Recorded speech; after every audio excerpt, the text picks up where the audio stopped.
What's up, y'all? It's Three Wheel Khalil. As you can probably tell, I am at Target, just picking up a to-go order, a few necessities that I wanted for back at the house. Thought, why not hop on the Ryker, make a video out of it, and kind of address a question that I get all the time in the comments, and I see on other people's channels, and that's highway riding on a Ryker. So, I hopped on the highway myself, ran up to Target, and want to just do some riding after this and show you guys kind of my thought process on riding the Ryker on the highway.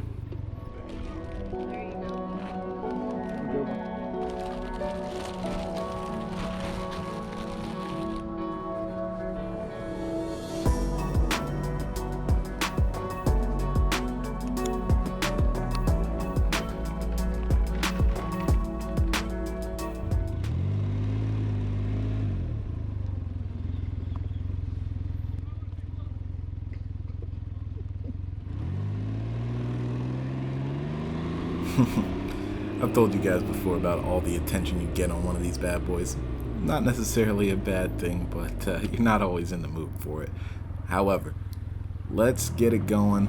Let's get back to the main topic of this video, riding a Ryker on 95. Boom, and we're here now. So, I'm about to get on the highway. I want to talk about the main kind of points that a lot of people ask about. A lot of people talk about if the Ryker is powerful enough for the highway. Now, if you ride a 600, depending on the highway speeds in your area, it may or may not be powerful enough. It may not have enough top end, depending on where you're riding. I'm going to be honest, where we ride down here in Florida, the posted speed limit is 70 most places, possibly 65 some places. Nobody's doing 70 or 65 on Florida highways, especially down here near, West Palm, Miami, Fort Lauderdale areas. People are going 80, 90 miles an hour, any of the left lanes. So you want to be able to do 75, 80 miles an hour to be able to be comfortable on a highway like Interstate 95. So 600 out here, your mileage may vary. Depends on where you're riding it, what type of highway we're talking about it. If we're talking about the turnpike, maybe. If we're talking about 95, I would probably go against it. Now the 900, plenty of power. You can hit 100 miles an hour pretty easy. As you can see here, I'm 65 comfortably. It's smooth, hold steady when I'm merging. That brings me to kind of the second point, but I mean, look at the power I'm able to tap into that quickly. That quickly I'm going 80 miles an hour and climbing, and not because I'm showing off, but because that is the power you have access to in the 900.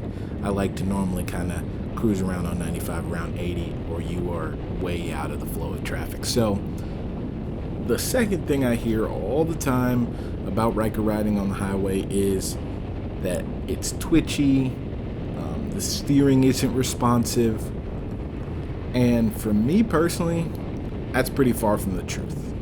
For other people, I can understand that your experiences are valid, and you guys might have had that experience riding Rykers on the highway. I'll say the first maybe one or two times I did it, I don't really think I knew how to handle a Ryker, and I think a lot of people who feel that way kind of hop off of other motorcycles and are looking to transition into the three-wheel beasts and start off with a Ryker. And from what I've heard, even handling a Ryker is different than handling a F3 or RT. Actually just had a chance to ride the new 2020 RTs, and I can tell you that for sure that it is a little bit different riding one of those machines that has power steering versus one of our machines that does not have power steering and still has the two wheels up front. It's a little bit of a different experience. So I would say don't count it out after riding it one time on the highway. It took me a little bit of time to get comfortable. I took a 2-hour trip north to Malabar, Florida, to ride the new Spyder RTs, the 2020s, and I rode it on the Ryker on 95, going a considerable, speed the whole time, and It was stable, it was strong. I think it kind of taught me a little bit more about how, you know, to ride a Ryker. As you can notice too, I don't ride with a windshield. So to me, I think that's the biggest factor on these guys, is adding a windshield can definitely make it more comfortable, because the instability that I ever feel on here is usually from wind buffeting, my head kind of bouncing around in the wind, and that can make you feel a little bit unstable if you don't have a great helmet. Now, luckily, I like my helmet a lot. I think it could be better, more aerodynamic for this type of wind, but I got used to it pretty quick, and it doesn't bother me.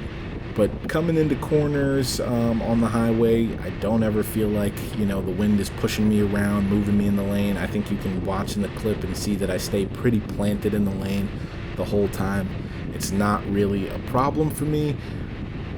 I can understand, again, because the first few times I rode on the Ryker on the highway, that wind buffeting made me feel a little shaky about it. But later, kind of getting a grip, I felt really comfortable, really solid and stable. 18-wheelers right next to me. Yeah, you do get a little bit of that push of the wind that they produce, but I still felt so solid, so stable. Luckily here in Florida, you know, if you're on a motorcycle, you can get in the HOV lane, so that's usually where I'm rocking. But other than that, I think that the Ryker does really well on the highway, stays solid and planted. I think it's just a different experience for a lot of people, especially if you're used to, on a three-wheeler, power steering, or if you're used to a motorcycle on a highway. It's just a different experience, and I think it's going to take some people some getting used to. But these machines are definitely capable, and unless you've tried one a few times, I wouldn't count one out. One of the other tidbits, more of advice that I would give if you were looking to ride a Ryker on the highway, is to upgrade the mirrors. That's kind of my one big gripe with the Ryker out of the box, was that the mirrors just didn't provide a big enough field of view. Obviously, you're doing your head checks on your changing lanes, but it's always nice to know what the car behind you is doing and what the cars in the next lane are doing, just because you want to be aware of situations unfolding around you. I think that's one of the biggest things about motorcycle riding. So I upgraded just with the Sling Mods convex mirror kit. It's a really solid kit, solid price, and it really substantially broadens your field of view when you're looking in your mirrors. Yes, it does distort things just a little bit, so you have to know that things will be a little closer than they appear in your mirrors, but you get used to that pretty quickly, and you should be doing your head checks anyway. It's just the idea that you can see more than you could before. So again, as you can see, I'm moving at adequate speed, and you have total control moving from lane to lane. It feels really smooth when I'm moving. I don't ever feel like, oh, I'm swinging the bike around from lane to lane. I feel tight, controlled. So I urge people who, you know, are nervous to ride on the highway. Actually, right now, with everything going on around the world, this actually might be a great time to get out on the highway. As you can see, my highways are normally much more crowded than this. So it's a great time if you've never taken your bike out on the highway, or if you've done it and you feel a little nervous about it and the highways are crowded. Take this time where things have slowed down a little bit, hop on your bike.